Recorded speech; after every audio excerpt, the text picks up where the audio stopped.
ஏசாயா அதிகாரம் 37.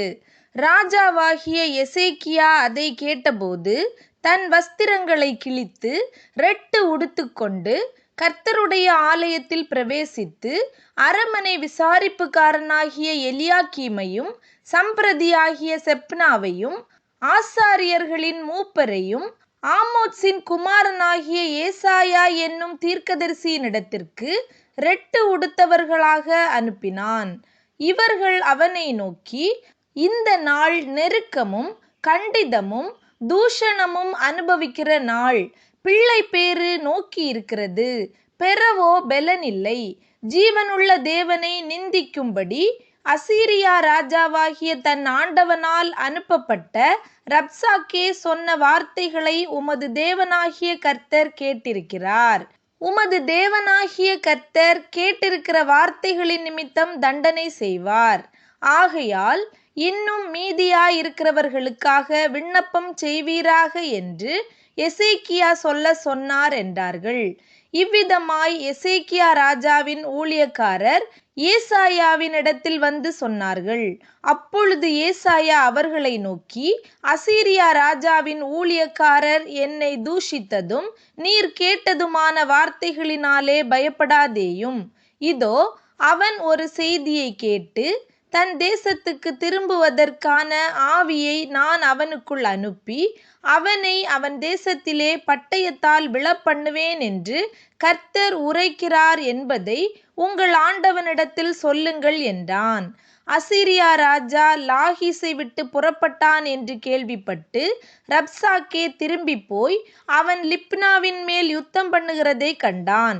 அப்பொழுது எத்தியோப்பியாவின் ராஜாவாகிய திராக்கா உம்மோடு யுத்தம் பண்ண புறப்பட்டான் என்று சொல்ல கேள்விப்பட்டான். அதை கேட்டபோது அவன் எசேக்கியாவினிடத்துக்கு ஸ்தானாபதிகளை அனுப்பி, நீங்கள் யூதாவின் ராஜாவாகிய எசேக்கியாவுக்கு சொல்ல வேண்டியது என்னவென்றால், எருசலேம் அசீரியா ராஜாவின் கையில் ஒப்புக்கொடுக்கப்படுவதில்லை என்று நீ நம்பியிருக்கிற உன் தேவன் உன்னை எத்த ஒட்டாதே. இதோ, அசீரியா ராஜாக்கள் சகல தேசங்களையும் சங்கரித்த செய்தியை நீ கேள்விப்பட்டிருக்கிறாய். நீ தப்புவாயோ? என் பிதாக்கள் அழித்துவிட்ட கோசானையும் ஆரானையும் ரேத்சேப்பையும் தெலாசாரிலிருந்த ஏதேனின் புத்திரரையும் அவர்களுடைய தேவர்கள் தப்புவித்ததுண்டோ? ஆமாத்தின் ராஜாவும் அர்பாத்தின் ராஜாவும் செப்பர்வாயீம் ஏனா ஈவா பட்டணங்களின் ராஜாவும் எங்கே என்று சொல்லுங்கள் என்றார். எசேக்கியா ஸ்தானாபதிகளின் கையிலிருந்த நிருபத்தை வாங்கி வாசித்தான். பின்பு எசேக்கியா கர்த்தருடைய ஆலயத்திற்கு போய் அதை கர்த்தருக்கு முன்பாக விரித்து கர்த்தரை நோக்கி, சேனைகளின் கர்த்தாவே, கேருபீன்களின் மத்தியில் வாசம் பண்ணுகிற இஸ்ரவேலின் தேவனே, நீர் ஒருவரே பூமியின் ராஜ்யங்களுக்கெல்லாம் தேவனானவர். நீர் வானத்தையும் பூமியையும் உண்டாக்கினீர். கர்த்தாவே, உமது செவியை சாய்த்து கேளும். கர்த்தாவே, நீர் உமது கண்களை திறந்து பாரும். சனகெரிப் ஜீவனுள்ள தேவனை நிந்திக்கும்படிக்கு சொல்லி அனுப்பின வார்த்தைகளையெல்லாம் கேளும். கர்த்தாவே, அசீரியா ராஜாக்கள் அந்த ஜாதிகளையும் அவர்கள் தேசத்தையும் நாசமாக்கி அவர்களுடைய தேவர்களை நெருப்பிலே போட்டுவிட்டது மெய்தான். அவைகள் தேவர்கள் அல்லவே, மனுஷர் கைவேலையான மரமும் கல்லுந்தானே. ஆகையால் அவைகளை நிர்த்தூளியாக்கினார்கள்.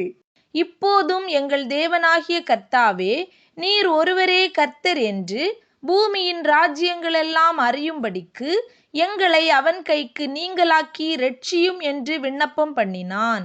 அப்பொழுது ஆமோத்சின் குமாரனாகிய ஏசாயா எசேக்கியாவுக்கு சொல்லி அனுப்பினது, இஸ்ரவேலின் தேவனாகிய கர்த்தர் உரைக்கிறது என்னவென்றால், அசீரியா ராஜாவாகிய சனகெரிப்பின் நிமித்தம் நீ என்னை நோக்கி விண்ணப்பம் பண்ணினாயே. அவனை குறித்து கர்த்தர் சொல்லுகிற வசனமாவது, சீயோன் குமாரத்தியாகிய கன்னியாஸ்திரீ உன்னை இகழ்ந்து உன்னை பரிகாசம் பண்ணுகிறாள். எருசலேம் குமாரத்தி உன் பின்னாலே தலையை துலுக்குகிறாள்.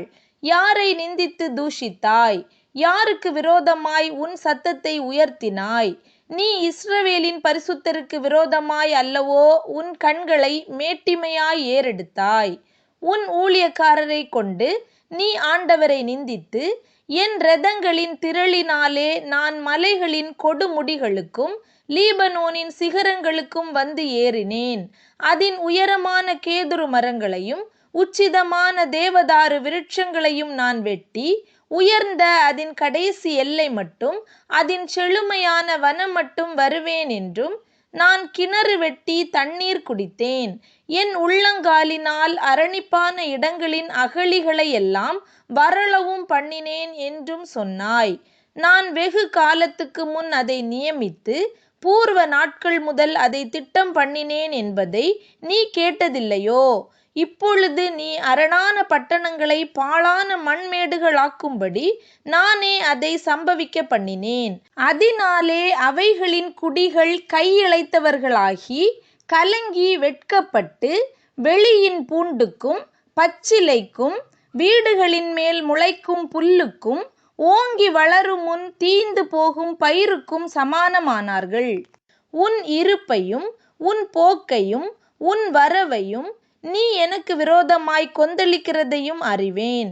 நீ எனக்கு விரோதமாய் கொந்தளித்து வீரியம் பேசினது என் செவிகளில் ஏறினபடியினாலே, நான் என் துறட்டை உன் மூக்கிலும் என் கடிவாளத்தை உன் வாயிலும் போட்டு, நீ வந்த வழியே உன்னை திரும்ப பண்ணுவேன். உனக்கு அடையாளமாயிருப்பது என்னவென்றால், இந்த வருஷத்திலே தப்பி பயிராகிறதையும் இரண்டாம் வருஷத்திலே தானாய் விளைகிறதையும் சாப்பிடுவீர்கள். மூன்றாம் வருஷத்திலோ விதைத்து அறுத்து திராட்சத் தோட்டங்களை நாட்டி அவைகளின் கனிகளை புசிப்பீர்கள். யூதா வம்சத்தாரில் தப்பி மீந்திருக்கிறவர்கள் மறுபடியும் கீழே வேர் பற்றி மேலே கனி கொடுப்பார்கள். மீதியாயிருக்கிறவர்கள் எருசலேமிலும் தப்பினவர்கள் சீயோன் மலையிலும் இருந்து புறப்படுவார்கள். சேனைகளுடைய கர்த்தரின் வைராக்கியம் இதை செய்யும். ஆகையால் கர்த்தர் அசீரியா ராஜாவை குறித்து, அவன் இந்த நகரத்துக்குள் பிரவேசிப்பதில்லை, இதின் மேல் அம்பு எய்வதும் இல்லை, இதற்கு முன்பாக கேடகத்தோடே வருவதும் இல்லை, இதற்கு எதிராக கொத்தளம் போடுவதும் இல்லை. அவன் இந்த நகரத்துக்குள் பிரவேசியாமல் தான் வந்த வழியே திரும்பி போவான். என் நிமித்தமும் என் தாசனாகிய தாவீதின் நிமித்தமும் நான் இந்த நகரத்தை இரட்சிக்கும்படிக்கு இதற்கு ஆதரவாய் இருப்பேன் என்பதை கர்த்தர் உரைக்கிறார் என்று சொல்லி அனுப்பினான். அப்பொழுது கர்த்தருடைய தூதன் புறப்பட்டு அசீரியரின் பாளையத்தில் 1,85,000 பேரை சங்கரித்தான். அதிகாலமே எழுந்திருக்கும் போது, இதோ அவர்கள் எல்லாரும் செத்த பிரேதங்களாய் கிடந்தார்கள். அப்பொழுது அசீரியா ராஜாவாகிய சனகெரிப் பிரயாணப்பட்டு திரும்பி போய் நினிவேயில் இருந்துவிட்டான். அவன் தன் தேவனாகிய நிஸ்ரோகின் கோவிலிலே பணிந்து கொள்ளுகிற போது, அவன் குமாரராகிய அத்ரமலேக்கும் சரேத்சேரும் அவனை பட்டயத்தினால் வெட்டி போட்டு அரராத் தேசத்துக்கு தப்பி ஓடிப்போனார்கள். அவன் குமாரனாகிய எசரத்தோன் அவன் பட்டத்திற்கு வந்து அரசாண்டான்.